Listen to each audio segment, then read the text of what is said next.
Mumbai high court ने एक बहुत बड़ा फैसला सुनाया है पेंशन को लेकर। जी हां, मुंबई हाई कोर्ट का कहना है कि जीने के अधिकार से जुड़ा है पेंशन, जरा भी कटौती बर्दाश्त नहीं है। ये मुंबई हाई कोर्ट का बयान है, उन्होंने ये फैसला लिया है, उन्होंने ये बात बोली है और ये सरकार पर, केंद्र सरकार पर एक बहुत बड़ा तमाचा है, क्योंकि केंद्र सरकार कर्मचारियों से उनके जीने का हक जो है वो छीनना चाहती है। मुंबई हाईकोर्ट के नागपुर बेंच ने एक मामले पर टिप्पणी करते हुए गुरुवार को कहा कि पेंशन मौलिक अधिकारों का एक हिस्सा है और किसी को भी इससे वंचित करना अस्वीकार्य है। ये बातें न्यायमूर्ति रवि देशपांडे और न्यायमूर्ति एनबी सूर्यवंशी की पीठ ने नागपुर निवासी नैनी गोपाल की याचिका पर सुनवाई करते हुए कहा।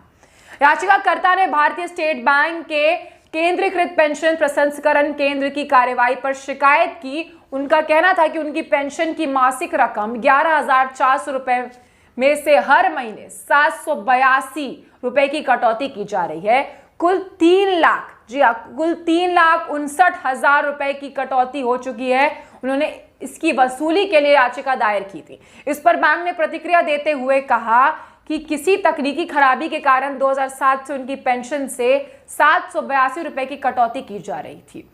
नागपुर के रहने वाली 85 साल की ये व्यक्ति 1994 में ऑर्डिनेंस फैक्ट्री से सहायक फोरमैन के रूप में रिटायर हुई थी। एसबीआई ने कहा कि ऐसा इसलिए हुआ क्योंकि याचिकाकर्ता की पेंशन निर्धारित भी इसलिए उन्हें ऑफिसर रैंक से नीचे का कर्मचारी माना गया, ना कि सिविल पेंशनर।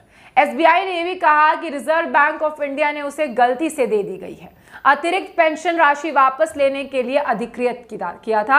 हालांकि हाई कोर्ट ने उनकी दलील ये कहकर खारिज कर दी कि वो अपनी तकनीकी गलती के बारे में विस्तार से बताने में नाकाम रहे।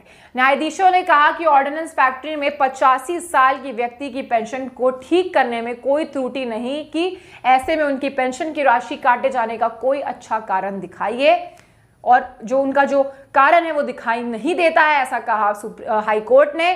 पीठ ने बैंक की कार्रवाई को देखते हुए कहा कि रिटायर्ड कर्मचारियों के लिए देय पेंशन को ठीक नहीं कर सकता है। जी हाँ, ये पूरा मामला हाई कोर्ट में गया और हाई कोर्ट में एसबीआई ने कहा कि एक टेक्निकल प्रॉब्लम की वजह से ये जो पैसा है 2007 से उनके अकाउंट से कट रहा था। लेकिन ये भी एक सोचने वाली बात है कि अगर आप किसी भी कस्टमर के बैंक खाते से इतना पैसा काटते हैं और जिसे बाद में आप जाके टेक्निकल प्रॉब्लम बताते हैं, तो ऐसे कितने पेंशनकर्ता इसके शिकार हो रहे होंगे। पीठ ने कहा कि भारत के संविधान के अनुच्छेद 301 के तहत रिटायर कर्मचारियों की देय पेंशन संपत्ति है और भारत के संविधान के अनुच्छेद 21 के तहत आय जीविका के लिए गठित एक मौलिक अधिकार भी है। किसी भी व्यक्ति को पेंशन से वंचित रखना स्वीकार्य नहीं है। पीठ ने कहा, इसलिए हम मानते हैं कि याचिकाकर्ता की पेंशन को कम करने के लिए बैंक की कार्रवाई अनधिकृत और अवैध है। पीठ ने बैंक को निर्देशित किया है कि वे उनकी पेंशन की कटौती बंद करें और अब तक की गई सारी कटौती की जो रकम है उनके खाते में वापस डाली जाए। ये पीठ का फैसला है। जी हाँ, अब ऐसे ही अगर जब तक पूरा मामला कोर्ट में नहीं जाएगा तब तक शायद कोई भी पेंशनकर्ता को या पेंशन धारक को इंसाफ नहीं मिलेगा और इसी तरीके से शायद आपके भी अकाउंट से पैसे कट रहे होंगे। सर्विस चार्ज या फिर ट्रांसफर चार्ज के नाम पर ये जो पैसे काटते हैं बड़े बड़े बैंक्स, उन सब बैंक्स के लिए एक तमाचा है और ये एक मौलिक अधिकार है, यानी दिया है मुंबई हाई कोर्ट ने। बाकी खबरों के लिए बने रहें, हमारे इस चैनल को सब्सक्राइब करना ना भूलें। धन्यवाद।